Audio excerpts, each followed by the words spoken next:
Hey guys, Eric and Eric here, and the one word I am going to use right now to describe last night's episode of Walking Dead is damn. Yeah, this was quite an effective episode. This was a really interesting one because it was written by Robert Kirkman, the creator of the comic book. So here he is dealing with the characters he created and some ones he didn't for the first time.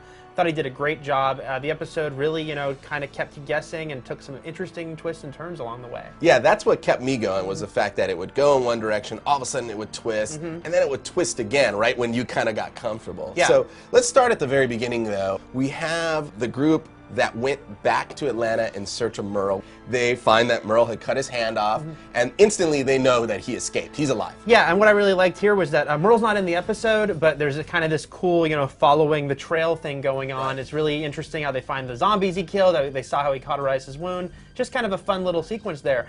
Then they have these gang members show up, and I'll say I was a little wary because I've mentioned before, I feel like a lot of the new characters not from the comics have been pretty extreme and pushed, and I kind of thought, here we go again with these angry gang members. Right. So I loved the turn that took. As it turns out, these gang members are actually have stayed behind and are protecting a nursing home, a lot of old people, so they're actually kind-hearted. Yeah, and I like, in the comics we never see anyone else in Atlanta. It just basically looks like everyone's dead.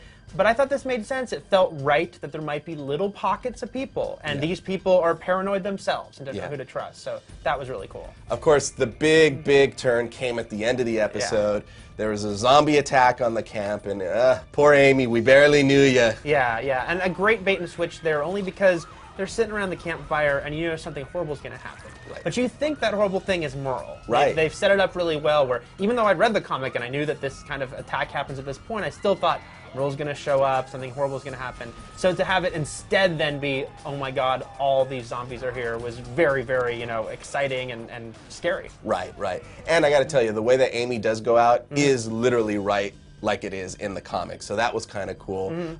Carol's husband also gets it. A couple of red shirts in the background of the camp also get it. So it's a major hit to the survivors. Yeah, and I think, by the way, also very emotionally effective. The death of Amy, I think the scene with Andrea sort of holding her as she dies was, pretty powerful for the show. One of their sort of most unsettling things yet. I thought Laurie Holden was great in that scene, sort of grieving over her character's sister. So loved it. They did a great job at the very beginning of the episode of just building their relationship while they're sitting there fishing, talking about their dads. Yeah, should have known they were doomed. Yeah, exactly. Well, listen, why don't you guys tell us what you think, specifically what you think about Robert Kirkman's adaptation of his book in this episode. You can tell us in the comments below, or you can log into your IGN account, blog about it. We'll pick the best ones, and we'll feature it along our Walking Dead content this week. Thanks, guys.